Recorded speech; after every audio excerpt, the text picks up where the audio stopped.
Marvel's Wonder Man series resumes filming amongst some tragedy. Argyle takes box office top spot, but at what cost? Plus, we ponder which Super Bowl trailers will we see this Sunday. All that and more on this week's Multiverse News.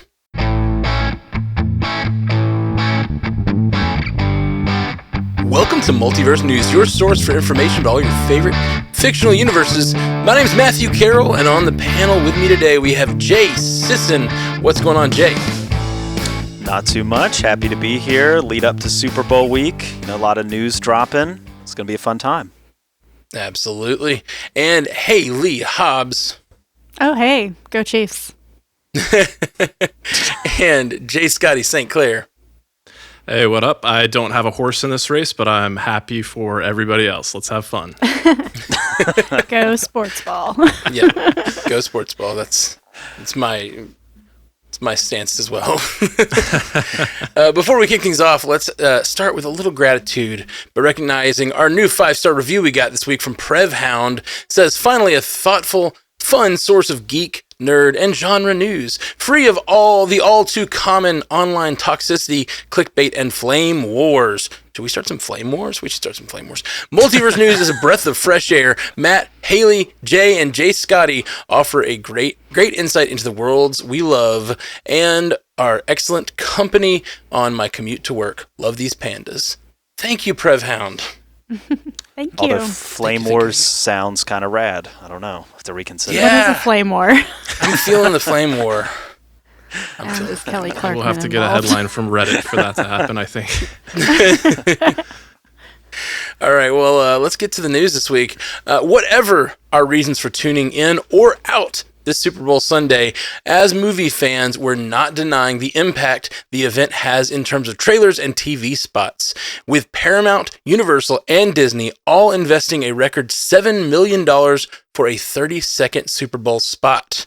Paramount has 3 spots booked, featuring Bob Marley, One Love, John Krasinski's If, and A Quiet Place Day One.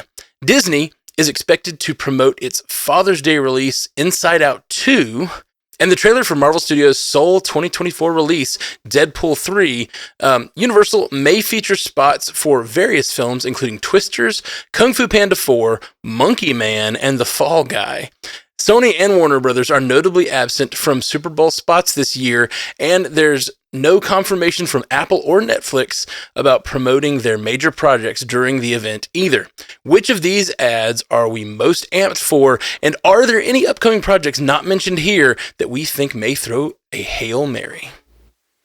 Yeah, Super Bowl weekend. I mean, the Super Bowl itself, the great American holiday, and we're all tuning in. Most of America's tuning in, and I think we're going to have the Taylor Swift effect on this one. The Grammys the other night had a 34% increase from last year because Taylor Swift did a lot of teasing about a new album and stuff in the lead up to it, and then she did just that. She announced a new album, and so viewership went crazy, and I think since she is very publicly dating one of the players on one of the teams, like, we're going to see some shots of her and her fans are going to be watching, and it's kind of a cultural moment. So that $7 million for 30 seconds, like, that's the most expensive it's been. And that's why is I think you're going to have more eyes on it than normal.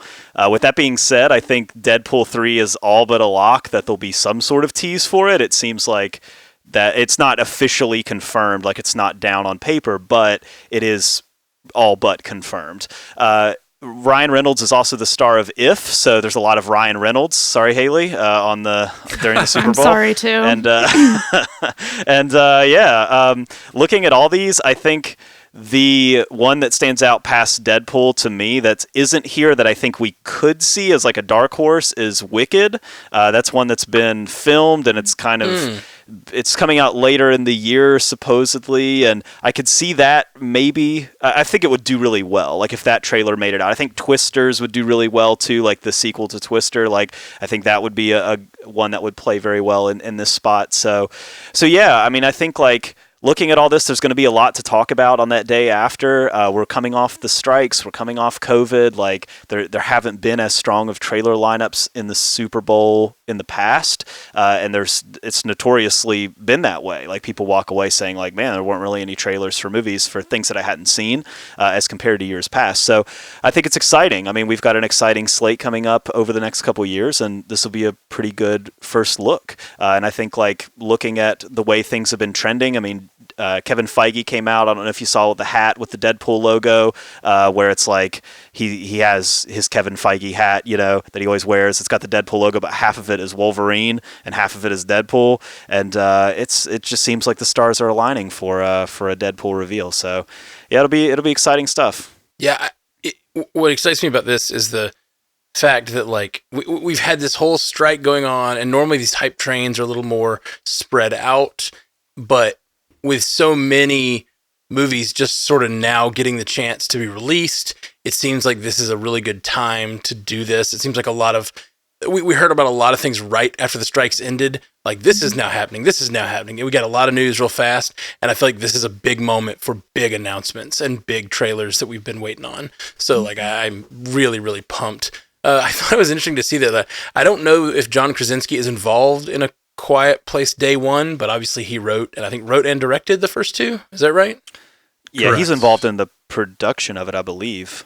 Right. I didn't think he had directed and written this one, but it's kind of wild to think that like Paramount's doing 3 spots and 2 of them are so John Krasinski focused. Or like, he's such a big force, pretty big force at Paramount right now, apparently, to have 2 Super Bowl ads for movies he's so tied to. Original IP by him. Thank you so much, Matt. As you look behind me on the Doppler radar here, you can see we have a high-pressure system of trailers due to hit the entire country on Sunday. As soon as we said Super Bowl trailer forecast, you knew I had that up my sleeve. So, Nice. So punny. Yeah, the one that's not mentioned here that I expect to see and I think would be a real loss if we don't see is Kingdom of the Planet of the Apes. It is one of my most anticipated films for, the first or second quarter of 2024. And as I'm like kind of looking at the lineup here, it seems like this summer is going to be a little bit scarce in terms of like blockbusters, especially compared to like last summer. And I think Kingdom of the Planet of the Apes really has the potential to kind of like, be that big blockbuster for the early summer if they market it right. So, apart from that, I'd be really, really shocked if Dune Part 2 doesn't at least get a TV spot. Like, it's just around the corner, just about to be in theaters. And this article mentions that Warner Brothers does not currently have any spots, but I'd be really surprised if we don't get something from Dune 2. My Warner Brothers poll is James Gunn doing something crazy and having David Cornsweet and Rachel Brosnahan as Superman and Lois Lane. Just because he can. Because they've been cast for a while. There's been time to do some little thing for them that would be super fun, I think, and some publicity from him that we would actually enjoy. But yeah, I don't have any other things to add other than taking a millennial moment to remind everybody that Usher is the halftime show. Yes. That's going to be good. Which I'm very excited about. Usher's got a lot of bangers.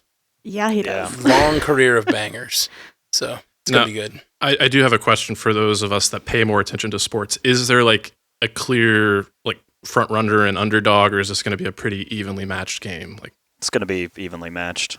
Yeah. Okay. Don't let Haley come in here saying the Chiefs are underdogs and stuff. It's just Okay. they're both, We were in the regular season. It's but not a playoff surprise. Patrick is something different. It's not a surprise that different. both teams are here. Is all I'll say.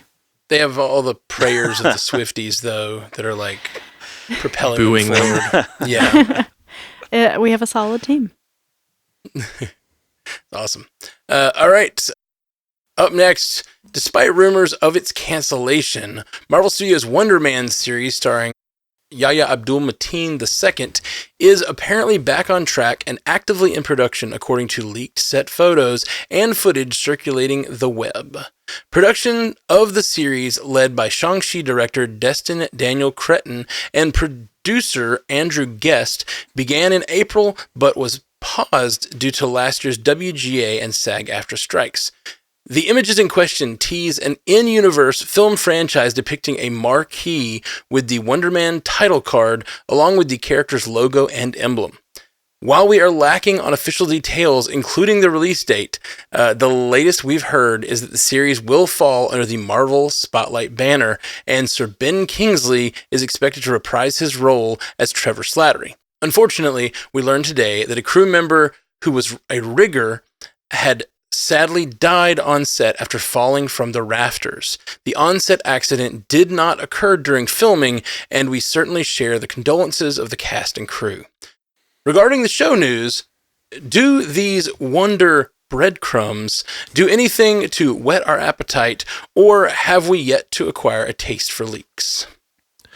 I'll start by addressing the unfortunate passing of a member of the crew and just say, it's not the first time, and unfortunately, I don't think it'll be the last time we lose someone on the set or production of a TV show or movie. But that's just too high a price to pay for any form of entertainment, especially considering like this person was not involved in stunts or anything like that. They really I know safety is always paramount, and they say safety is the priority there. But it's just, like I said, it's just too high a price to pay for this. Entertainment, as much as I love it. So definitely condolences to the person's friends and family there. But yeah, addressing Wonder Man, it's nice to hear that this series is back on track. It was one of those ones that I'll be honest, I was a little bit concerned for, especially with the pause on production happening so soon after it seemed like it was finally getting a good rhythm going. But the thing that kind of stands out to me here is we had heard that Sir Ben Kingsley was expected to return as Trevor Slattery, but as much as I want to see him return, it makes sense with the character of Simon Williams, having, he's an actor in the comics and has a successful, career as an actor alongside his superheroics. But I don't know how I feel about that, because with the Spotlight banner, we've been saying more and more, we saw it with Echo, how it was connected, but not super connected. But I don't know. I look at a character like Trevor Slattery, and that one just kind of begs, he pops up in Iron Man 3 and Shang-Chi, and those are kind of a little bit disparate to me. So I don't know. It just seems like this Marvel Spotlight banner has just sort of begun, and it's already kind of getting a little bit murky. So hopefully they can kind of, find what they want to do with that specifically and really drive content that's supposed to be under that banner there. I tend to disagree a little. I was not a proponent of the Spotlight thing, but after Echo, I really like it, because what I think Wonder Man could be is it's its own show. It's introducing this character, but with Destin Daniel Craig. Wait, Cretton. Sorry. Yeah, that's okay. It's a tough name. Daniel Craig. It's a tough name. Always thinking about James Bond. Can't blame you there.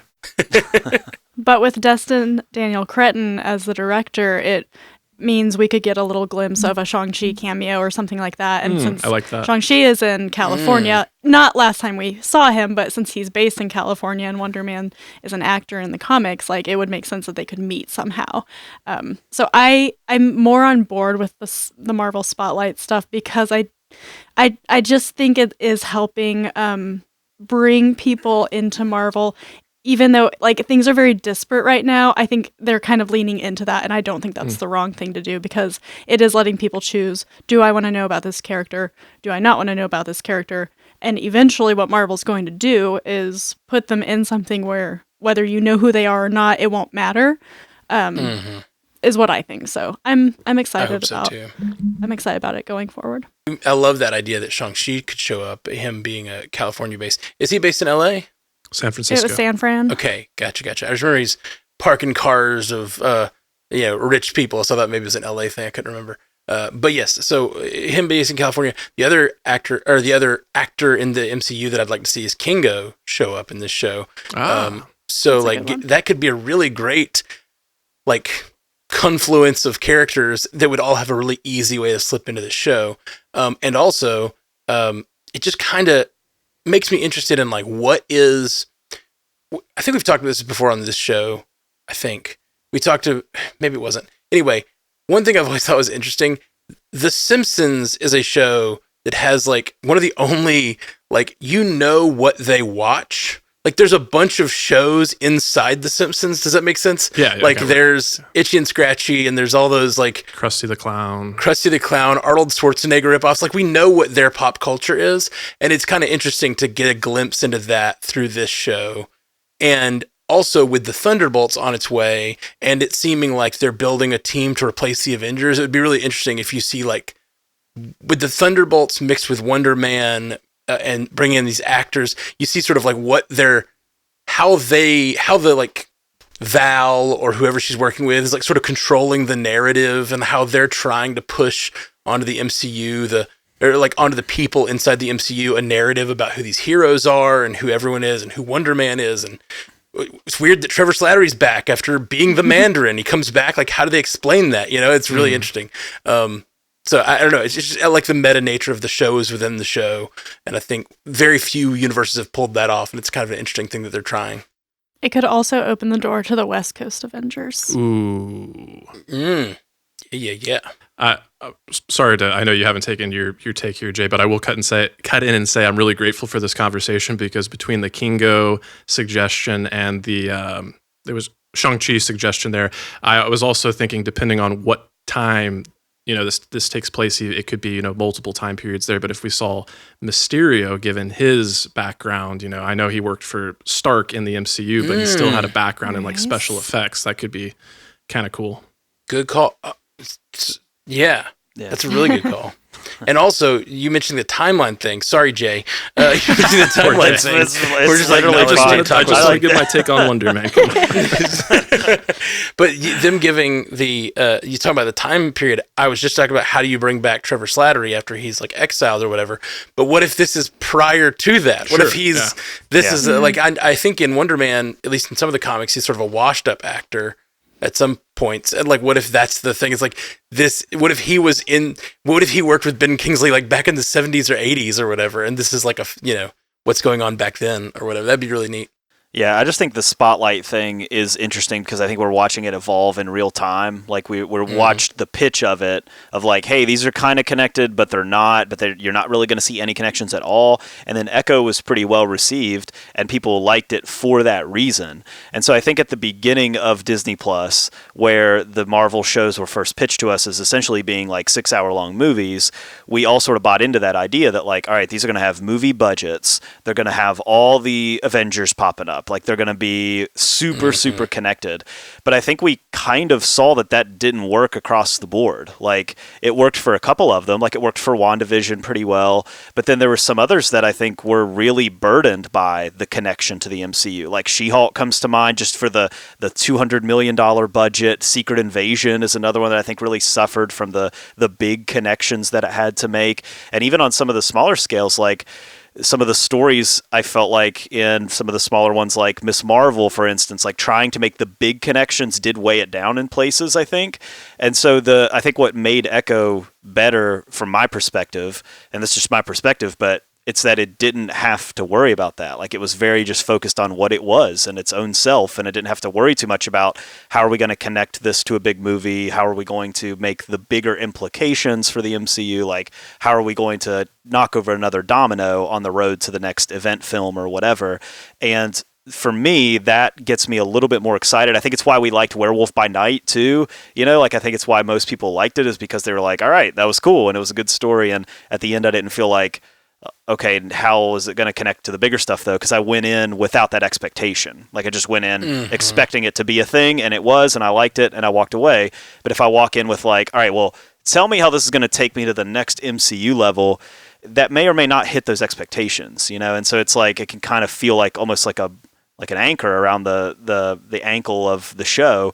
So the idea of this Marvel Spotlight to me, if it can kind of get to that point, which is kind of what we're talking about, where it's like you've got the loose connections, we know it's connected, and I think we can see the same with Daredevil too, but it's the smaller scale. Like it doesn't have to feel like it's a massive budget 6-hour-long movie type thing. It can feel like it's its own story. And I think you get better writing talent, better directing talent. I think You're more likely to get good actors and actresses who want to play the roles in the door because they know it's like this is a story with a beginning and an end, and maybe if I want to come back I can, but I don't have to.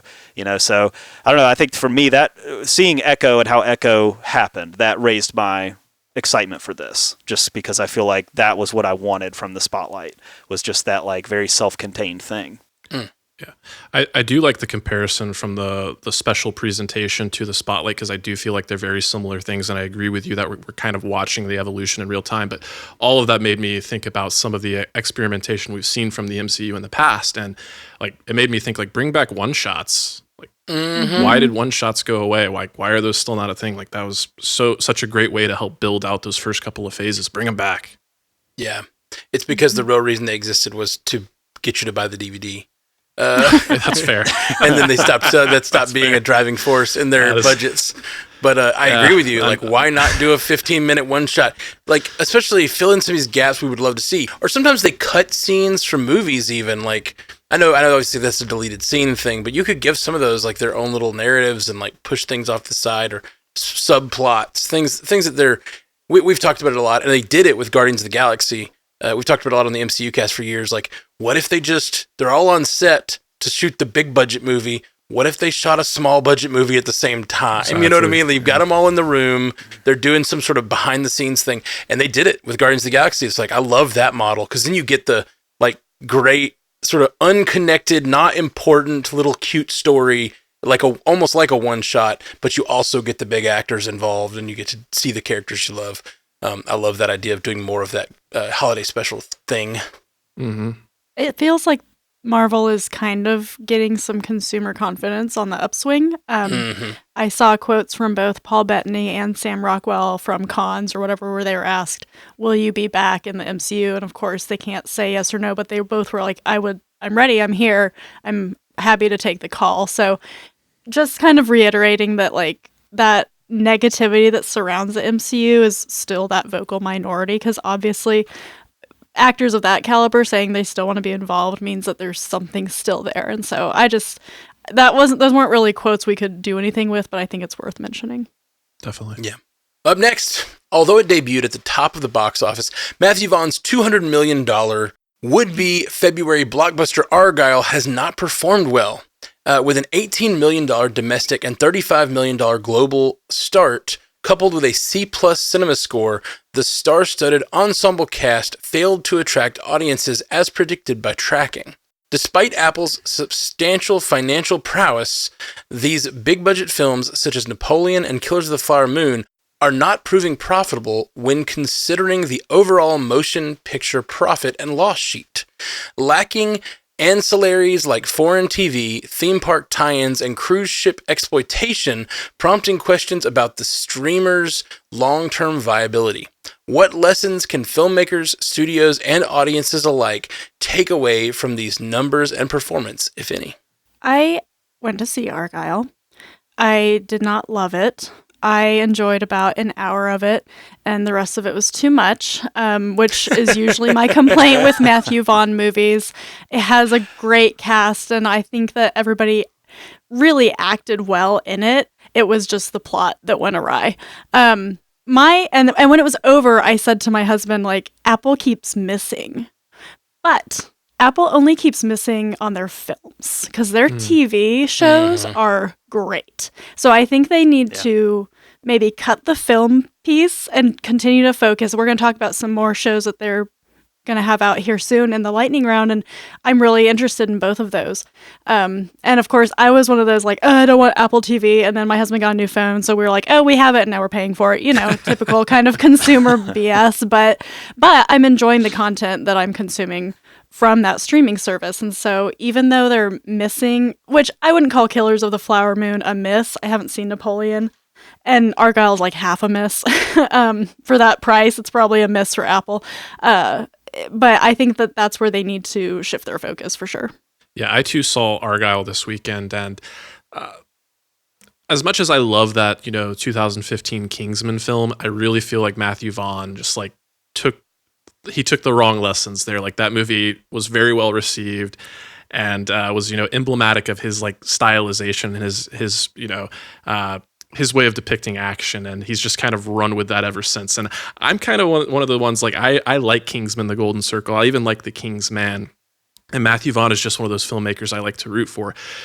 But Argyle, it's everything Haley's saying there. It's just like, I hate to say it, but I'm going to start comparing him to Taika Waititi. It's like, this is a guy who just doesn't know when to stop. And like, he does not need to give in to every indulgence. He needs someone to reel him in a little bit. So as disappointing as this all is, I hope he as a filmmaker learns some lessons here. Apple, I don't know. It's a weird one because they've kind of like been on record as saying like, even if we make a loss on these films, it doesn't matter to us. We're just using it as like marketing to drive awareness for our overall machine. So I do think they're probably going to have to, like, you know, start to take their budgets into consideration at least a little bit if they want to continue to have, you know, theatrical releases. But the other thing that's like super disappointing about this for me is the fact that like Sam Rockwell and Bryce Dallas Howard here, like they are both like actors that deserve leading roles. And, you know, despite the material here, they're both giving their all, and I would really love to see them both given more opportunities. But my expectation is that, you know, this was their vehicle and it just didn't deliver. So I don't think they're going to get as many opportunities, as disappointing as that is. Yeah, Matthew Vaughn. Yeah. Oh, go ahead. Sorry. I was just going to say, I think they both will be fine. I mean, everybody in this movie is A-list talent. Like, they're none of them going to suffer for the movie with the wheels fell off of. But I will say for Bryce Dallas Howard, it was nice to see an actress who just looked like a normal person. She's in her mom phase of life, and like her body and everything was just like very normal. And honestly, I was like, this is a different kind of representation for women on the screen. And she does a lot of action in the movie. She does, but I just thought it was really cool, and I wanted to point that out. And she's also just a great director, and I love her. Agreed. Yeah, Matthew Vaughn's got like this weird formula. Like he shoots his movies at their ticket price. So this one was like a $200 million production, and then he sells it to the studio. So it's like, hey, I've got the movie, and he does that so they can't interfere with the movie while it's being made. So they don't like give him the budget, and then he has to get it approved, and then they can tell him what to do.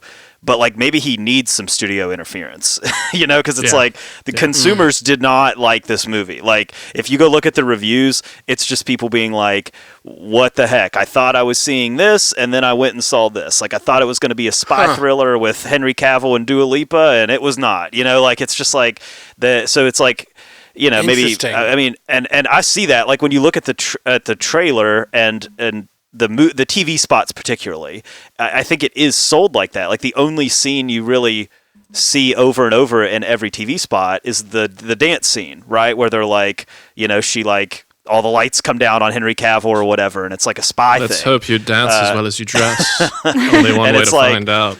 Evidently, that was sort of what played with the people who watched it and said, oh, that sounds like a cool movie, I'm going to go see it. Well, then when they saw it, they were like, well, this is not what I thought I was going to see, and that angered them. So that's why this has a C+ cinema score, which means it's going to have, like, it had a terrible opening weekend, but it's not going to get any better. I mean, that's as close as it's ever going to get to doing anything. It's going to just go way down from there. Like a C+ cinema score, it's basically like Apple's just counting down the days when they can put it on digital and then put it onto Apple TV Plus. So, you know, overall, it seems like just from every angle, it's a miss. It's going to be a miss for the talent involved, and it's going to be a miss for Apple in terms of at least the bottom line, the dollar. But like you said, I think their goals are bigger. They see it as another piece of content they can put on their streaming platform. And when you're a company that's the size of Apple, you can take those kind of losses for the long game. And that's what they're doing. They're playing the long game with their streaming service. I'm really, I'm wondering, I'm just doing a little like looking around the line for Killers of the Flower Moon for rent. And it doesn't come up for rent. Well, it does, but it's $20 everywhere on all the services, which like rent that would be a purchase price. No, I think it might be purchase price, but there's no rent price. I'm looking at just like YouTube and Vudu, but like, you know, when you pull up on Google, when you search this movie for rent, like I did that for Killers of the Flower Moon, and it'll tell you where you can get it and how much, and it says Apple TV subscription, and every other one is $20. Yeah. That would be a thing that would make me get an Apple TV subscription. You know what I mean? I'm wondering if like this is because even this thing, even if people are disappointed in Argyle, those trailers are kinetic and interesting. I think if those show up on your TV on like whatever else, and you're like, oh, I didn't even, I missed that in the theater. Argyle for rent, $20 everywhere. Oh, I'll get a $7.99 Apple TV subscription. I've been thinking about it anyway. Sure. I think this might be like failing like a fox with these like we've talked about.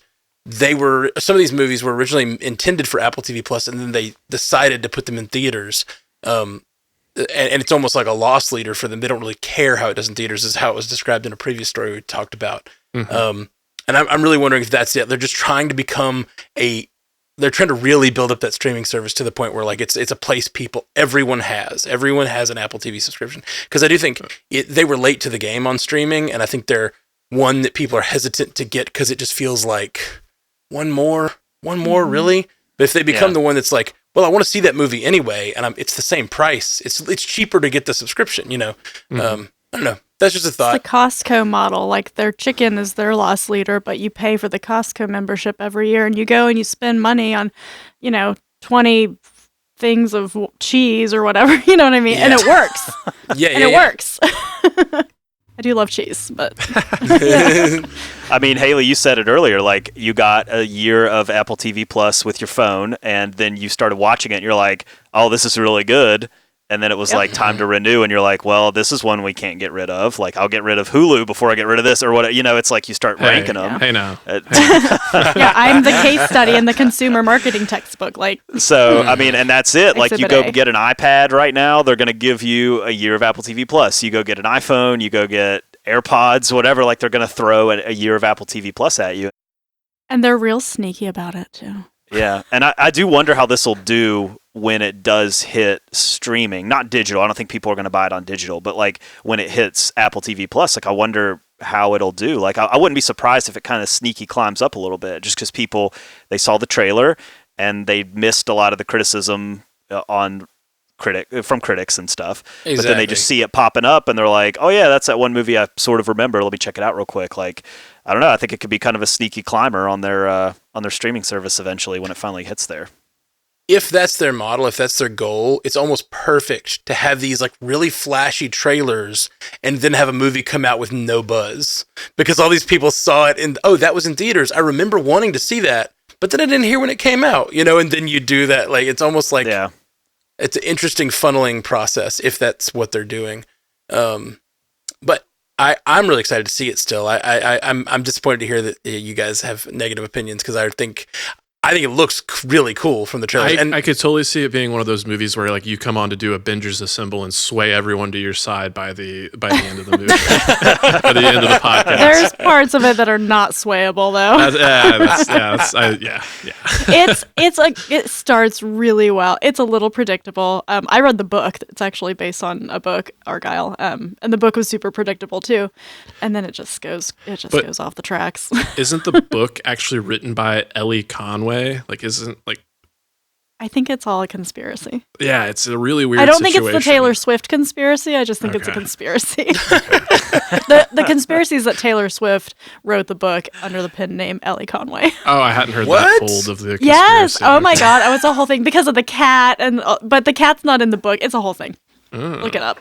That's funny. She's everywhere. Okay. She is. You want to be. Man, she's going to just come out and interrupt Usher's Super Bowl halftime show and go, I'm gonna let you finish, but first she would never. Don't be smirched, Taylor Swift. I wrote Argyle. All of a sudden Argyle like jumps up. It's like $1 billion movie. Henry Cavill comes catapulting down from the sky like the Queen pretended to in the Olympics in London. So great. Oh man. Okay. Up next, during the documentary Grounded 2, Making The Last of Us Part 2, creative director Neil Druckmann hinted at the possibility of The Last of Us Part 3. revealing that he has a conceptual idea for another chapter in the story.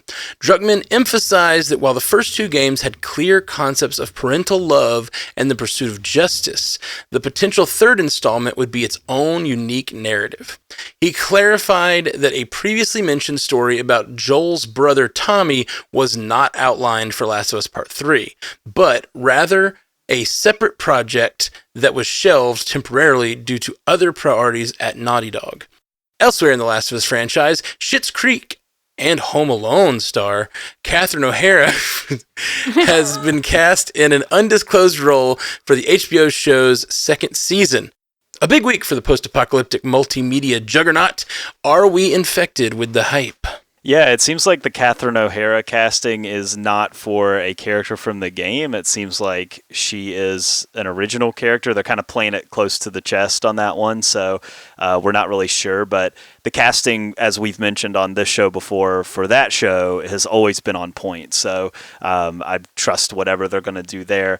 As far as The Last of Us 3 is concerned, I'm kind of two minds. I don't know how I feel about a third installment in that story because I really, really liked what they did with the first two, and I really liked the resolution or conclusion, at least, that it all came to, which I will not spoil here. But the idea of a third one, I think, does get a little complicated just because of kind of how 1 and then 2 unfolded. I do think overall this franchise and this creative team, and particularly Neil Druckmann himself, who is the creative mind behind this world, has proven to have the benefit of the doubt. And if he comes in and says, "Hey, I have an idea for The Last of Us 3 and I'm really excited about it," like, let me see it, because I remember feeling the same way when they announced The Last of Us 2. I remember feeling like The Last of Us had an ending that I was perfectly okay with. I didn't need more of it. I felt like the subjectivity of it was great, and like I was perfectly fine to stick with it. And so when they announced the second one, I was a little cynical. It was kind of like, well, it's just a cash grab. The first one did so good, so they have to make a second one, and it won't do justice with it. Like the first one was such lightning in a bottle, they can't do that again with the second one. And I found myself walking away from the second one being almost more impressed from the second one than the first one. So with that being said, I think there's a more to be tapped in the story from a video game standpoint. I think this inevitably there needs to be more tapped in the show. I mean, this show was immensely popular in the first season, so I think you're going to see a few more seasons past a second season of that show anyway. So yeah, I mean, I think it's exciting times for that franchise, both on the movie or the series side and on the video game side. Like, a lot of stuff is coming together, but the creative team is so strong that I'm down for it. It's interesting when you have these things change media types. You have Game of Thrones that went to a TV show and they never finished it, and it sort of surpassed its. The show had to go places the books had not yet to finish, and this is sort of the same thing. It worries me a little bit, but hopefully they will properly integrate Neil Druckmann in whatever they do in a season 3 or 4, because the clip at making those games is probably not going to be the speed at which they're going to want to make the shows. The show was so successful and so beloved, and still, I'm saying, after the actor strike ended, I saw like interviews with Nick Offerman and such, like coming back just to talk about that thing because he couldn't talk about it during the actor strike, because people still were like, that. I know that was months ago, but like, we got to talk about this. That was amazing. Really, really great stuff, and I hope that I hope it stays good, and I hope that they can figure out a way to thread that needle of the part 3 and part 4 and 5 of the seasons, and whatever. But it's a big world. You can branch off, tell other stories. There's a lot of places you could go as long as you have a good heart to the story. Yeah, and it should be said, too, that Neil Druckmann, he's directly involved with the writing of the show. Like, he's in the writer's room, he's driving, he's approving every major decision. Like, he's right there as a writer. He's credited as a writer on the show, in the title credits. Like, so he's right there creatively involved. So I think if you trust him, which I don't see how you couldn't at this point. There are those out there. I find the timing of Catherine O'Hara's casting it's kind of curious because we just had a batch of like casting of pretty like recognizable names within the Last of Us franchise, and now I'm forgetting all of those names. Abby, Jesse, and Dina all cast very recently, and then you've got Catherine O'Hara here. And Matt, you mentioned Nick Offerman, and that's kind of immediately where my head went. So it's like, okay, we cast this core group of characters here, and then you've got Catherine O'Hara, who is like an established actor with, mainly a comedic background, but has showcased her ability to have those dramatic chops. So I'm wondering, is she going to, fulfill a similar role that like Nick Offerman did, where we get kind of like this one-off story and see this woman's tale within this, landscape? But I will focus in on the video game news a little bit too, because I liked what I heard there, like Neil Druckmann talking about will kind of like, evolve the franchise. I think the second game, avoiding spoilers here, did a really good job of, revisiting old characters while establishing new characters. And I think the potential to continue to do that with the franchise is there. There's like one character in particular that got introduced in the second game that I could really see becoming the protagonist, kind of following, thematically what we saw in the second game, but also being able to do its own thing. So those of you that have played the game, you probably know which character I'm talking about, but hopefully I've successfully avoided spoilers here, so I'll stop while I'm ahead. All right. Before we take a quick break, I wanted to tell you guys about our Patreon. Patreon.com/multiverse newscast. Bunch of you guys have been joining over there. Every week we get new patrons, and really appreciate y'all. Patreon.com/multiverse newscast. And Haley, this is the last week for the contest. Last week for our giveaway, if you join the Patreon tier, it's just $4. If you think the show is worth $1 a week to you, for us, on all the work we put into it, we'd appreciate you joining that. And I'll be choosing a winner on the 9th of who's going to get the little Valentine's themed mini Marvel Pops. They're super cute. Yes, it's almost Valentine's Day. Get a Valentine's Day present from the show and show us the love you have for the show. And with that, we're going to take a quick break. We'll be right back with our lightning round and our Spotify poll for the week. Welcome back to Multiverse News. I think Haley, you told me not to do this, but I did it anyway. Yeah, I'm not surprised. Listen, 4 a.m. editing, Matt. He works by his own rules. I don't know. Mm-hmm. This was calculated. The Spotify poll this week was, what should we call the Multiverse News listeners? And we have Andre Mad says multivitamins. I don't even take a multivitamin, so yeah. Oh, come on! If you're enjoying the Usher halftime show, you got to be taking a multivitamin. You're getting too old. Should be and am are two different things, Jay. You got to get some joint support up in there. If you're singing along to the Usher halftime show, it's time to get a multivitamin. Yeah. See, now I just assumed that Andre Mad's suggestion has something to do with all of our listeners being aged. Bookworm Guy, Super Kodu 93, and Sunny Tetris all said variants. That's impressive. That's not bad, and it's pretty good. It's pretty good on theme. Dolphin Jordan, which I like that name, said Multiverseers. Mm-hmm. Like Musketeers. All for one, that's just baby. a guess. I don't know if that's what he meant. Yeah, I don't know either. Multiverseers. Multiverseers. Yeah, I don't know if it works. Dylan Frazina says the Bugles. I like that. It's not bad. Oh, like the Daily Bugle. Okay. I was picturing like the chips or whatever, like the pointy chips. They are one of my favorite snacks.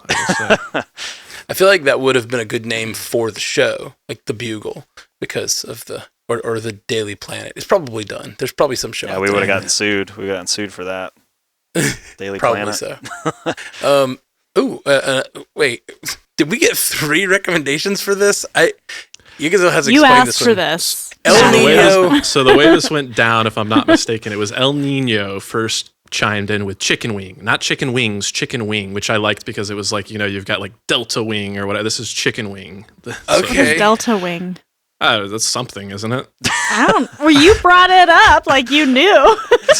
A wing is like something you refer to like a part of a like squadron, right? There's the like wing a of group the of squadron. soldiers or planes, like a wing. Yeah. Anyway. Something, right?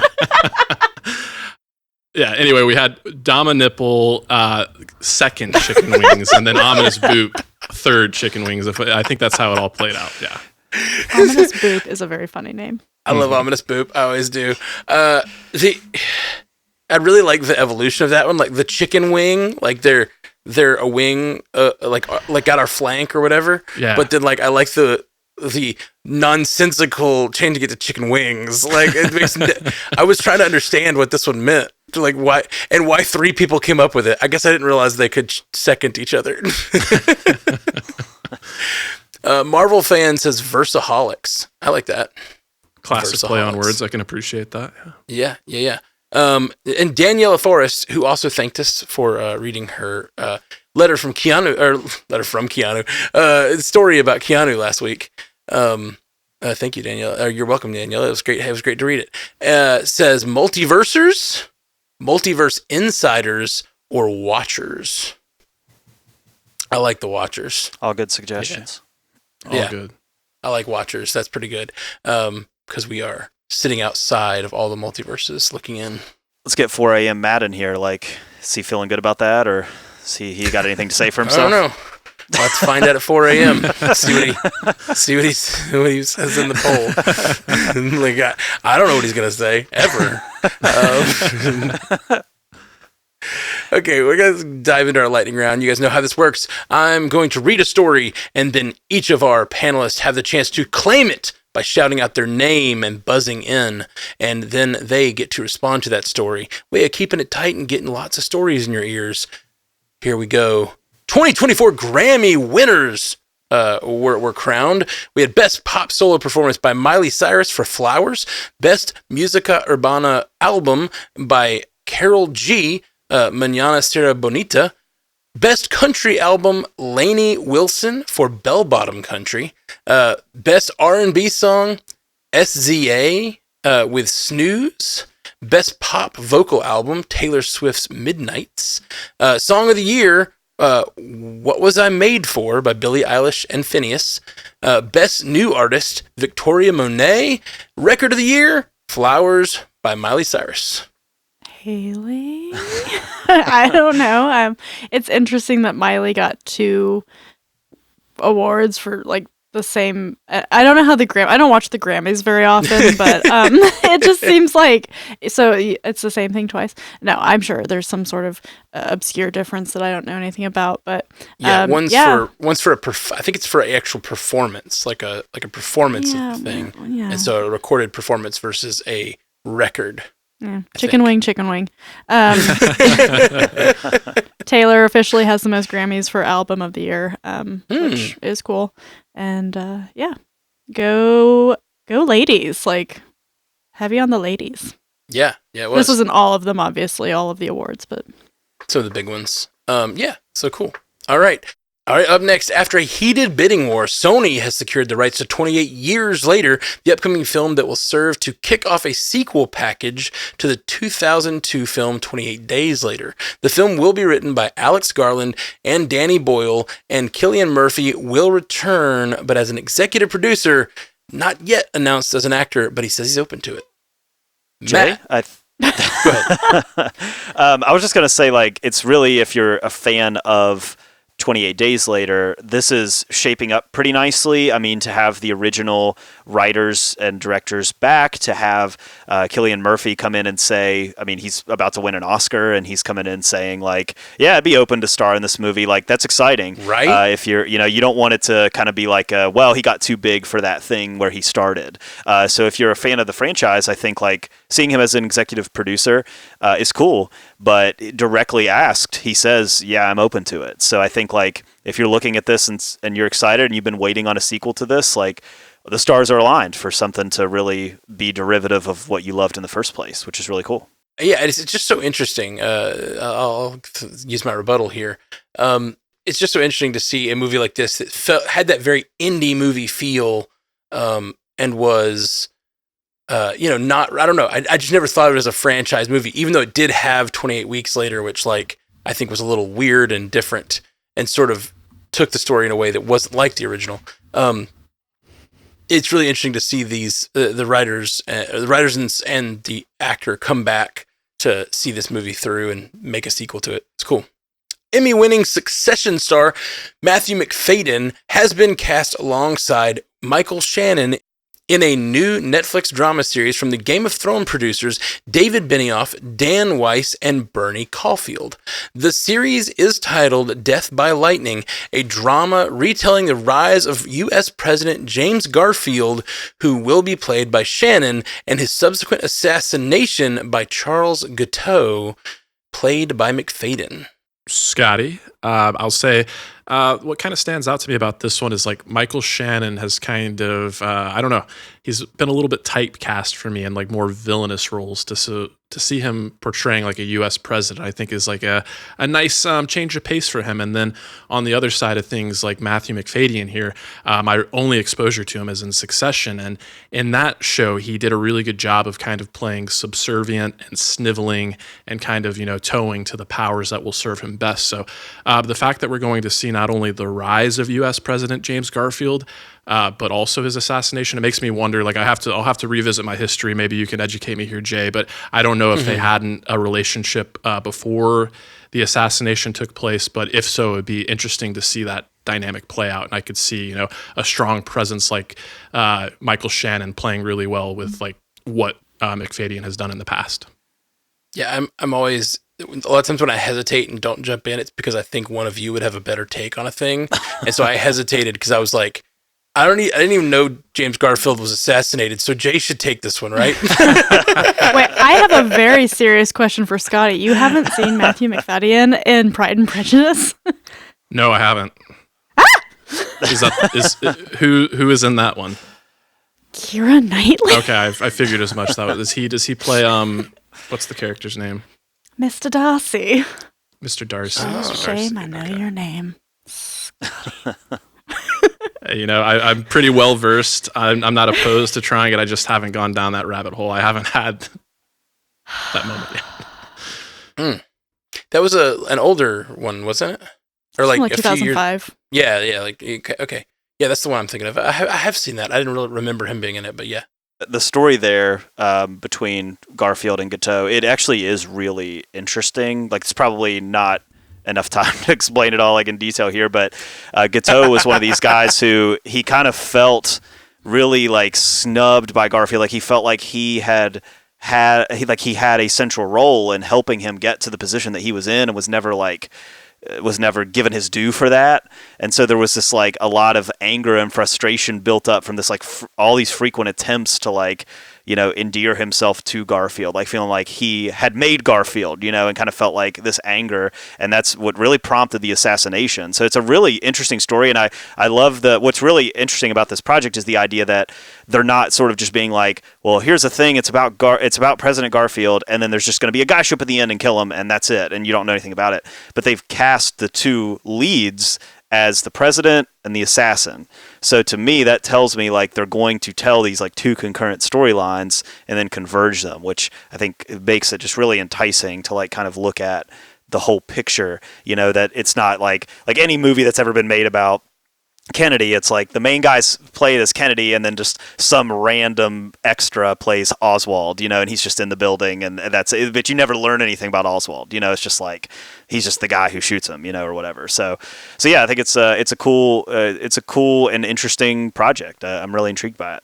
Hyperion Avenue Books, a Disney Publishing worldwide imprint, announced the first book in a new adult series called Breaking the Dark, a Jessica Jones Marvel crime novel.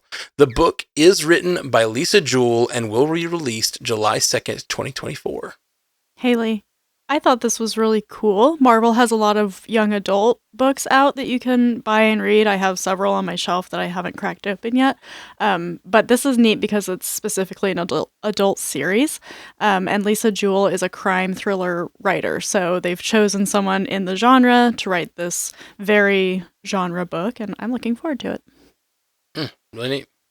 Tim Burton has been tapped by Warner Bros. To direct Attack of the 50-Foot Woman, a reimagined telling of the 1958 Warner Bros. Movie classic, which primetime Emmy nominee Gillian Flynn is writing. Scotty, let's start the campaign to get Florence Pugh cast now, can we?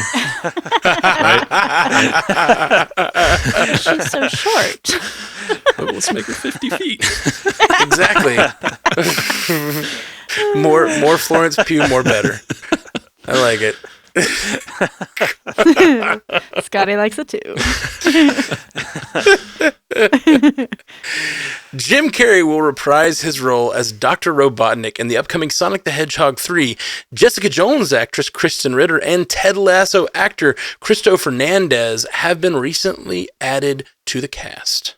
Scotty, I remember after Sonic 2 came out, which I still haven't seen, Jim Carrey came out and said that he was going to retire from acting, and hadn't really heard much since then. So I guess that was pretty short-lived. I guess the Sonic money is enough to keep the man coming back. But I really like Jim Carrey, so to hear that he'll continue to work, I hope he does more things outside of the Sonic franchise as well.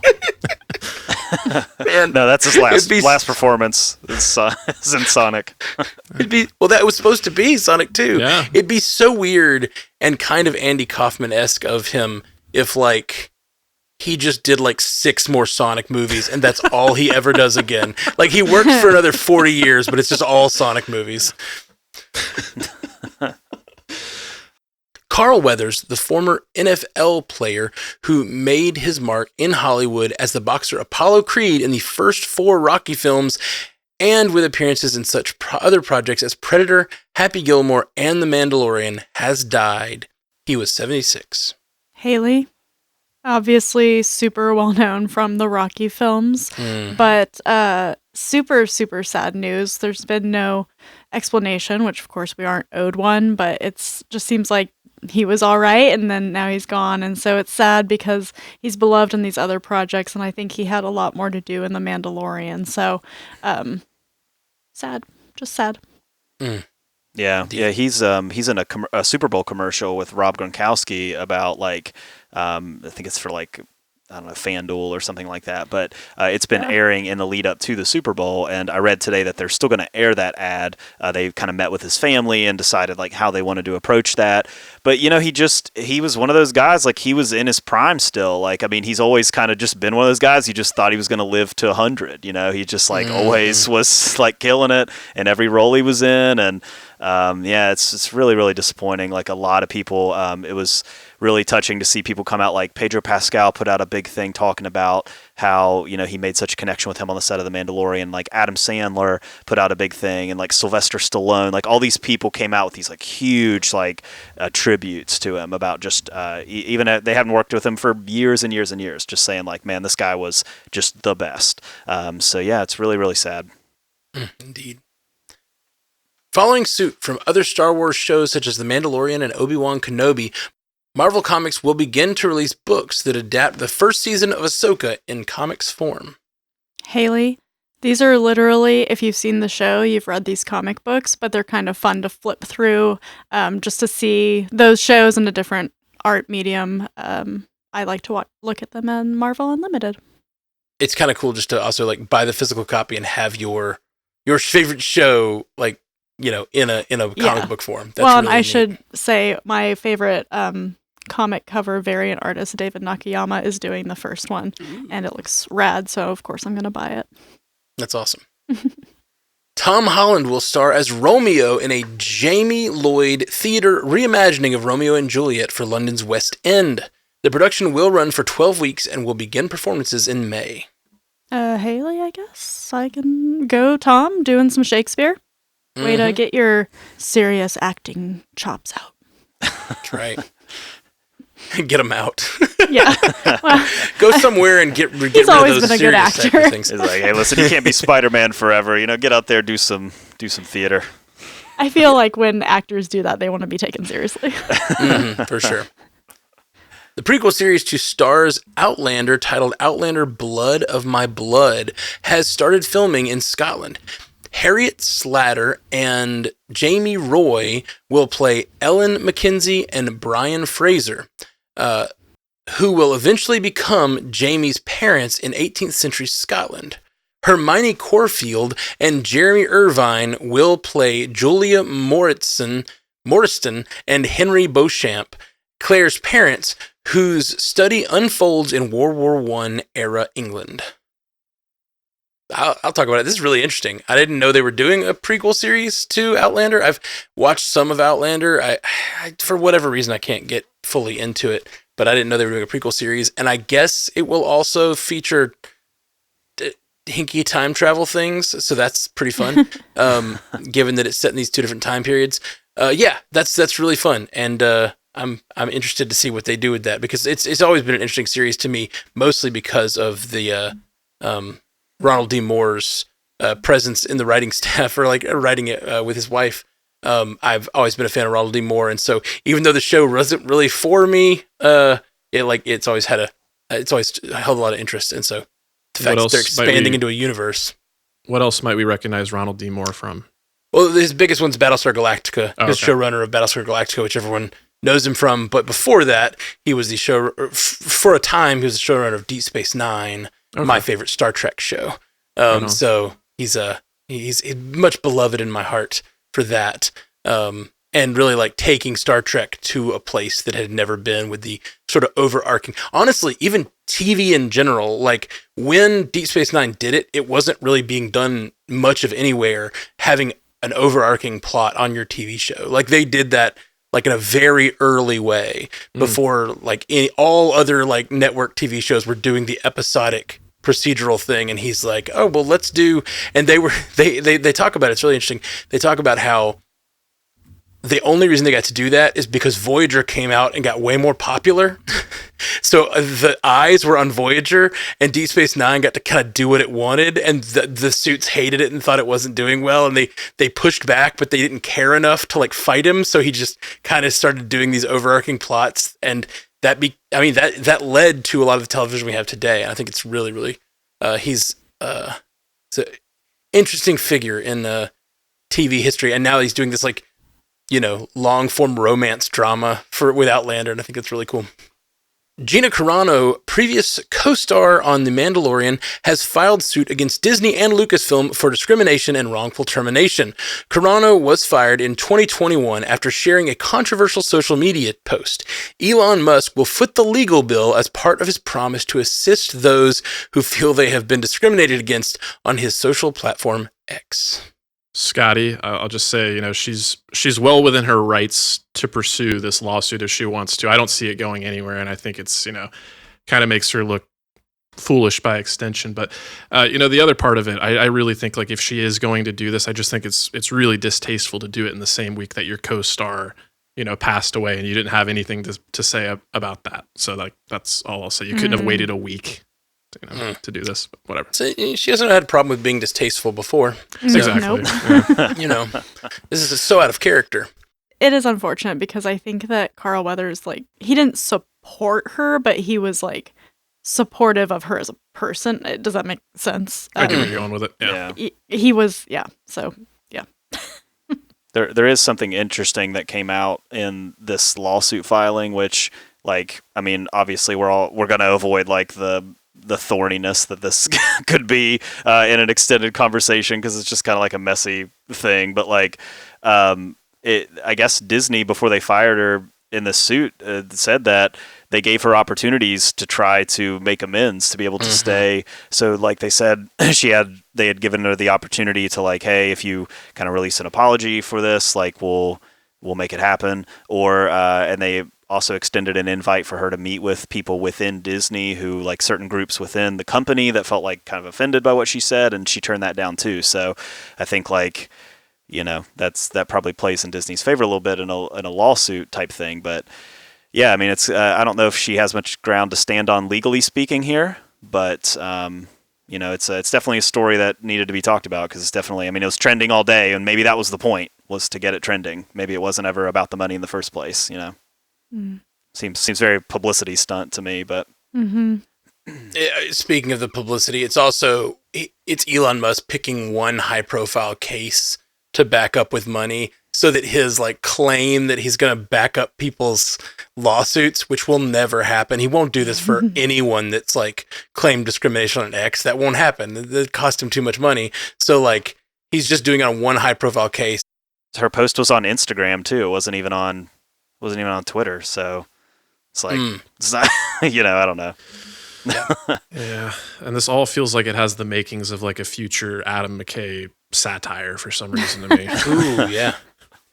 I can see it. I can definitely see it. And yeah, that's the thing is like, she got in trouble for stuff she said. They gave her a chance to walk it back because, if you look up the post, I'll just go ahead and say it. Basically, she was saying that as a conservative person, she was being persecuted like the Jews were in the Holocaust. Like that was her post. It was like, this is how it starts. This is how Holocaust starts. We're the ones being trampled underfoot right now. Like, no, like you're just not. And it's kind of sad because, like, I think people that think that it's because they are in a echo chamber.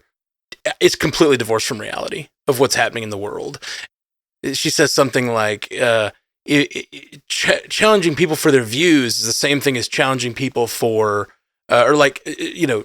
canceling people for their views is the same thing as canceling people for their race, which is like, no, if you've chosen a view that is abhorrent, like you can be judged for that. You should be canceled for that. And like, no, like, yeah, it's just she dug in her heels and didn't let, cooler heads prevail. She could have still had a career with Star Wars. She chose to sacrifice herself and fall on that sword. So yeah, I have not much the way of pity for that, all except for the fact that it's probably because she's in an echo chamber and doesn't know better. Like if you really think that, you're just not awake to reality. So sorry to talk politics. Deadpool co-creator Rob Liefeld announced he is retiring from writing the character in the comics after 33 years. Haley, I thought this was timely with Deadpool 3 coming out this year, and he said in his post that he's retiring because of he wants to, and that the character's in a really good place in comics, and that's where he wanted to leave it. Scotty, so he said he's retiring from writing, but he didn't say anything about drawing. So our days of pouches and barrel-chested heroes are not over yet. I love Rob Liefeld, though. I felt like I should throw that in there. I felt like I was kind of not too kind to him. I know it's very common complaint about it. There's common complaints about his drawings. That Captain America will live in infamy. Exactly, that's the one. Lord. First images of Michael Douglas starring as Benjamin Franklin in Apple TV's upcoming limited series, Franklin, have hit social media. The show, based on Pulitzer Prize winner Stacy Schiff's book, follows Benjamin Franklin on a covert mission to France during the American Revolution and is set to premiere on April 12th, 2024. Apple is also releasing a show called Manhunt, based on a book by James L. Swanson. The show stars Tobias Mingus as he leads the hunt for John Wilkes Booth after Lincoln's assassination. Manhunt will begin streaming March 15th.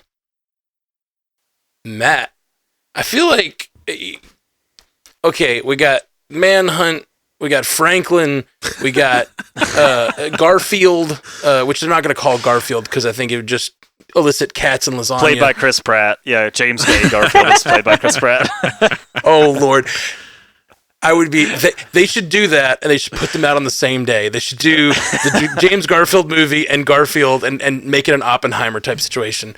Garfield v. Garfield in the box office. I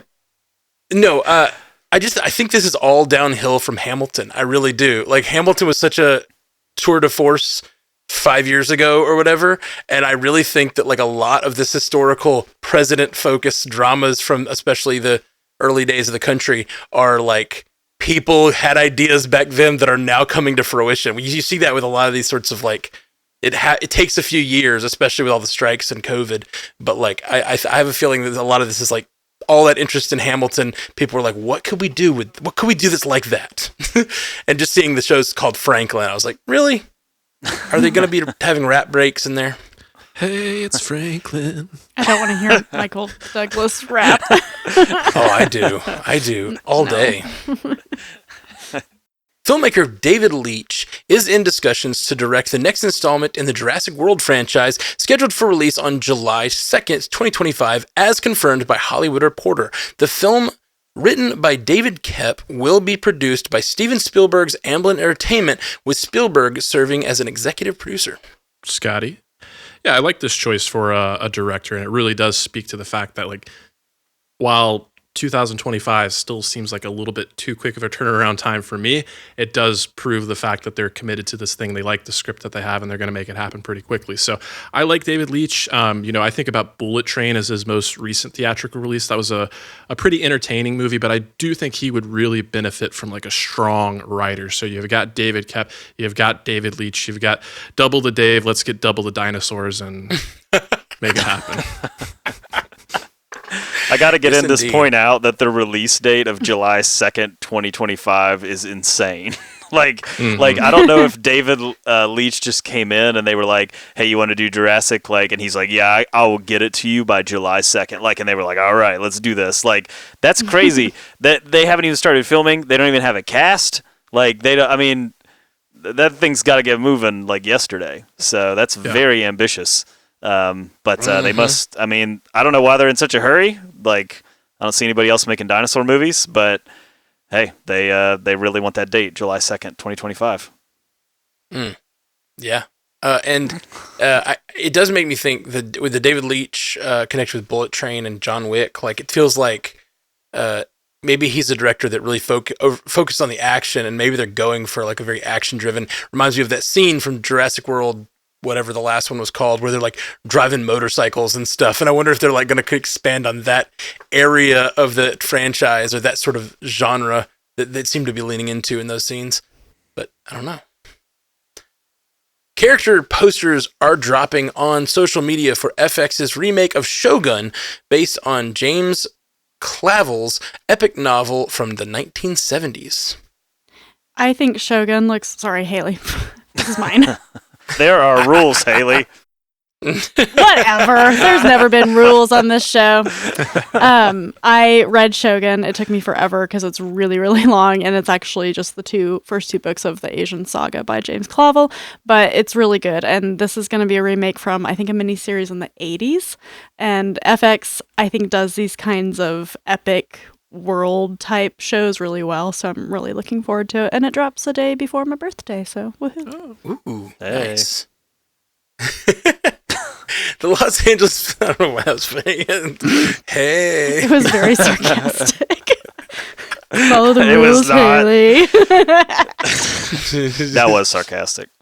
Definitely sarcastic tonight. I'm sorry, I'm breaking the rules left and right tonight. I'm trying to do better. The Los Angeles Philharmonic will provide the Marvel Studios Infinity Saga concert experience at the Hollywood Bowl this August. Haley, I wish I could go. Mm-hmm. Yeah, sounds awesome. So it's a concert, like it's not matched up to a movie, right? Or is it just the I didn't music? see that it was. I think it might just be the music, but it's at the Hollywood Bowl, and that's kind of their thing. I don't know. It's covering a lot of the music, though, from, beginning to end of Infinity Saga. I wonder if it'll be selected scenes that have like really powerful. Maybe so. They've done that with the Lord of the Rings trilogy before. Like, I know there was one with the Fellowship of the Ring, particularly, where like they would play with the entirety of the movie. So, but with the Infinity Saga, that's, I guess you would have to pick out certain scenes, but yeah, it's pretty cool. Nope, it's because 60 hours long. with Lord of the Rings, you only had to deal with Howard Shore. With like the Infinity Saga, you got Tyler Bates, you got Right. Brian Tyler and Alan Silvestri. There we go. Everybody. Michael Giacchino, so on and so forth. Yeah. Yeah. Mark Bernardin's short film Splinter is available to view on his YouTube channel. Scotty, I added this one as a last-minute lightning round entry. I was listening to Fat Man Beyond, which got mentioned on the MCU cast. So, Mark Bernardin has been promoting his directorial debut for the last couple of years, and it is available on YouTube. So just go to Mark Bernardin's YouTube channel and check out Splinter. It's worth your time, I would say. Sweet.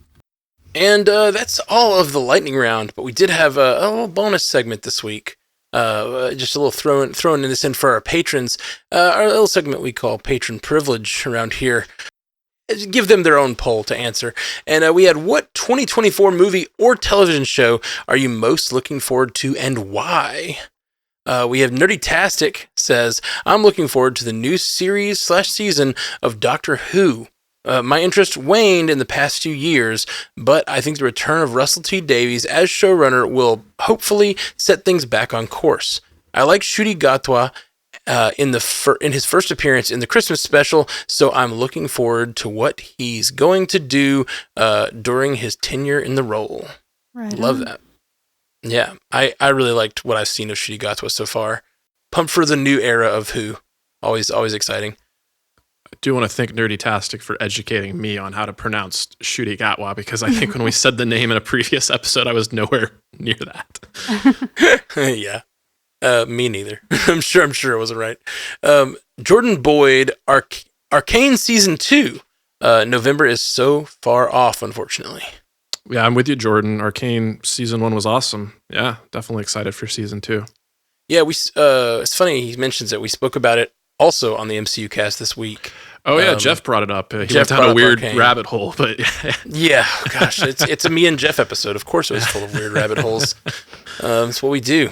And last one here, show or a television show that you're looking forward to from Andrew A.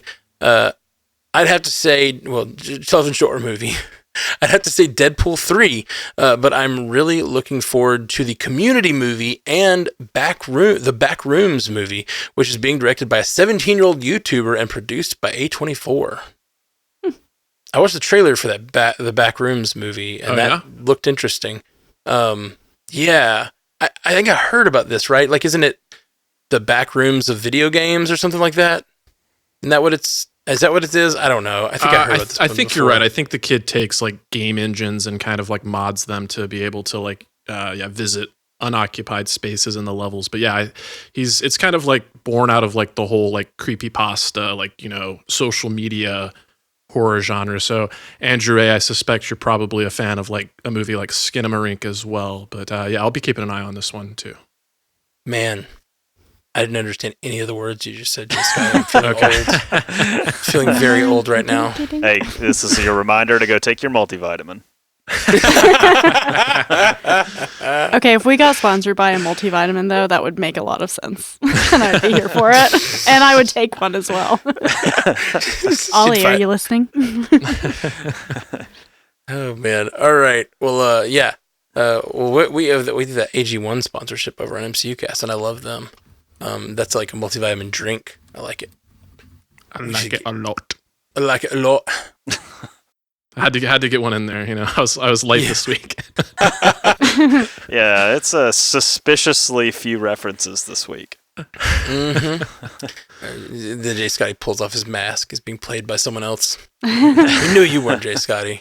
Not nearly enough quotes. All right, let's go around the panel and say where they can find you online. Jay Sisson. Yeah, I'm at Commute the Podcast.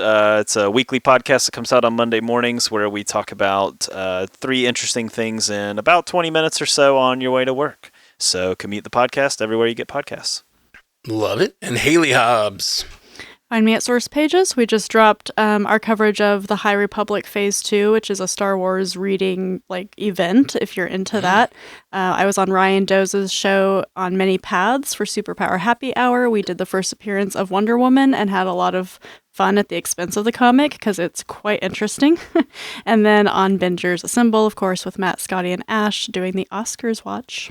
Yeah, it's going to be fun. It has been fun so far. We're I don't know. We're mostly through it now. Crazy. J. Scotty St. Clair. Yeah, catch Animation Deliberation for all your animation needs, and also catch me on the Bingers Oscar coverage. Sweet. And yeah, same here. Bingers Oscar coverage and Marvel Cinematic Universe podcast and Star Trek Universe podcast. All the things. And right here on Multiverse News. Don't miss this show. Hit that subscribe button. Hit the 5-star thing. Write a review. Maybe we'll pick yours next week to read at the top of the show. We love y'all very much. Thank you for being here, and thank you for all the support of the show from the patrons. Appreciate you. Patreon.com/Multiverse Newscast. And we'll be back very soon. Have a good day. You stay classy, Multiverse.